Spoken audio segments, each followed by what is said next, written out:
Good morning to all. So we'll practice today the problems of chapter 11, that is quality control charts. We have discussed three types of control charts in the last class. We have discussed about action limits and warning limits. Three types of control chart are control chart for defectives, control chart for defects, and mean and range chart. Control chart for defectives is also called NP chart. Control chart for defects is also called C chart, and mean and X bar and R chart, mean and range chart. So we'll discuss these three types of charts, and three questions are there in chapter number 11. So we'll start from the first question. In the first question, over a period of time, daily samples of size 200 were chosen from a production line, and the number of defectives on each day was counted. One thing what we need to note here is that sample size, that is n is equal to 200, is given, and number of defectives, daily number of defectives are given. For example, on first day 7 out of 200 defectives were there. On the second day 8 out of 200 defectives were there. So when n is given and number of defectives is given, that means it follows binomial distribution, and this is an example of defectives chart for defectives. Okay. So first we just write down all the readings given in question. Then we'll add all the readings, which will, because readings are given for 20 days and 200 samples per day were checked for defectives. So total number of samples will be 200 into 20, and the total of number of defectives of 20 days I have calculated here is 100. So 100 divided by 20 into 200 will give you the probability of success. What is the success here? Probability of finding a defective, which is 1 upon 40, which is equal to 0.025 in the present question. Next, we have to calculate Q, that is probability of failure, which is equal to 1 minus P, which is 0.975 here. Now we know N, which is 200, we know P, which is 0.025, and Q, which is 0.975. Now we'll calculate two things, mean and standard deviation. Now mean of binomial theorem is NP, so we calculate here, which is equal to 5. Standard deviation is under root NPQ, which is 2.208. I have calculated the values. You can match with your calculations. Now the next step is we need to calculate the action and warning limits. Action limits we have already studied in the last class. For binomial distribution for control chart for defectives, action limits is NP plus minus 3.09 under root NPQ. That means mean plus minus 3.09 standard into standard deviation, and in case of warning limits it is mean plus minus 1.96 into standard deviation. So we have already calculated mean and standard deviation. We just need to put the values, and we'll get two numbers for action limits. In this case it is minus 1.822 and 11.822 for action, and for warning it is 0.673 and 9.327. Now minus number doesn't mean anything in case of number of defectives, so we'll assume it to be 0, and we'll plot these four numbers on a graph. I have just shown an illustration. I expect you will do better than this with a nice pencil and scale. So we'll just try to understand what we have done. In the x-axis we have taken the number of days, 20 days readings are given to us, and in the y-axis we have taken all the readings they have given, that is number of defectives in 200 sample size. So the first reading was 7, then 8, then 1, then 5. I have just plotted them according to scale, and I have joined the dots. You may join or may not join, but that is easy to visualize. Now what four numbers which I calculated, that is upper action limit, upper warning limit, lower warning limit, and lower action limit, I have plotted those four numbers also, and shown it here by the red line as it is visible.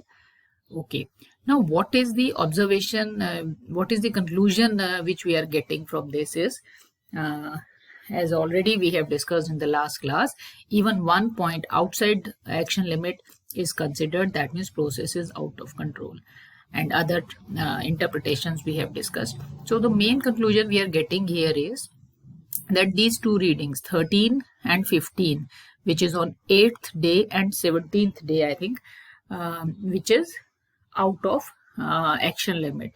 So this we need to report and we need to find the cause. Now if we are defining the action and warning limits for a time period of next 3 months, suppose we are starting it today and we are defining action and warning limits for the next 3 months, so we should know that we need to exclude these two out of process control points, that is 13 and 15. So if we have to calculate action limits and warning limits, all the points should be in process. So what we'll do here is these 2 points, that is 13 and 15, we need to exclude them and calculate action limits and warning limits again. So points outside the action limits indicates a lack of control, so that should be deleted and control limits are recalculated. Now what is happening is, when we are calculating P, that is probability of success, we need to take 18 days out. We'll just delete these 2 days, 8 and 17, and omit these 2 points, and we'll again calculate the number of defectives. So that comes 72 instead of 100, and total number of days are now 18 instead of 20.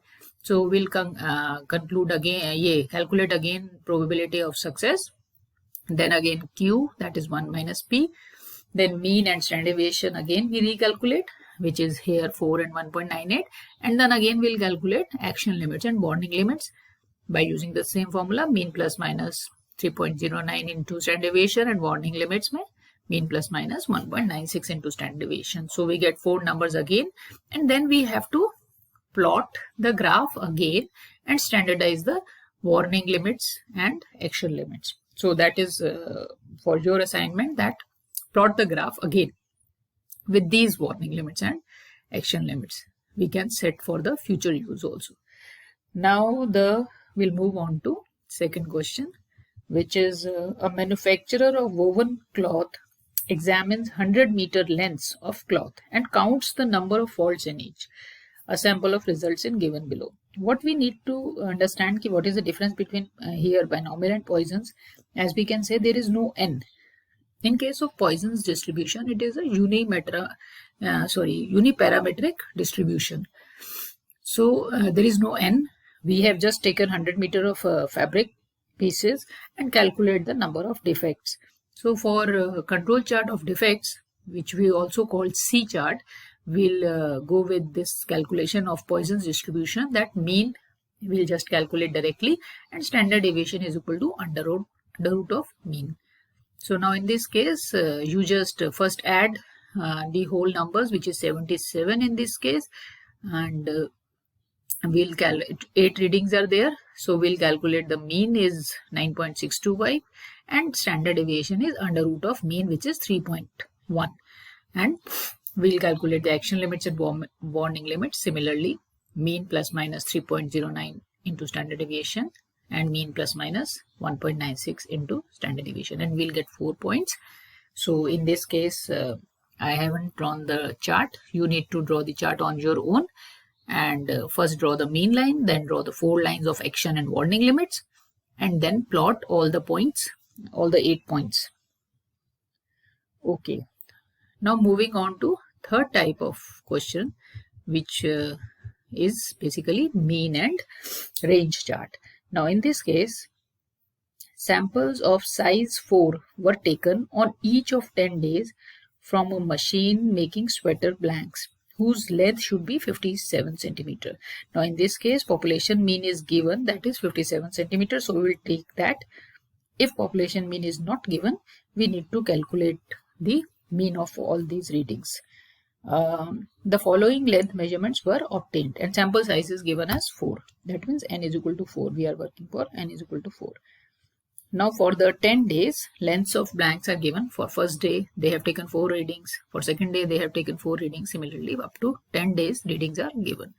Now the first step, what we need to do here is, we need to calculate range of each day. What is the meaning of range? Range is a measure of variation in the data, and it is highest minus lowest reading. So first we'll identify the highest and lowest reading of every day, and then we'll subtract and find the difference, which is, in the first case it is 1.6, then 2.8. So we'll get 10 readings of range. Then we'll calculate the mean of range, which is R bar. R bar means we'll just add all the readings of range and divide by number, which is 10 in this case. So range bar is 2.17 in the present question. First we'll this is the only calculation we need to do, that we have to calculate R bar. Next part of the question is we need to calculate action and warning limits. Theoretically, it is mean plus minus 3.09 sigma by root n, which is standard error. This control chart follows normal distribution. We have already studied what is standard error, which is sigma by root n. But standard tables are available. Table 11.4 and 11.5, which is given in chapter 11 of your book, and we'll provide it to you during examinations also. So we need to see AN, WN, CN, CN dash, DN, DN dash. These are the constant for n is equal to 4. These numbers we need to see from the table, and we need to calculate action and warning limits for mean chart and the range chart. Here, as we can see, for mean chart, mean plus minus AN R bar, and for warning limits, mean plus minus WN R bar. And for range chart, DN R bar, DN dash R bar directly, and for warning limits of the range chart, CN R bar and CN dash R bar. So we'll calculate these 8 numbers, and we'll draw 2 charts. One is mean chart and one is range chart. And this is for your assignment. Draw the charts on your own. 2 charts here. One is mean chart and one is range chart. So also practice some questions from the examples given inside. And if there is any query, please contact me. Otherwise, it is one of the most simplest chapter. We are just graphically presenting the data, just to it is easier to identify if there are any points where the process is going out of control, and it is a very simple tool which we use in the SQC lab in every mill. So okay, we'll continue with the next topic in the next class. Thank you.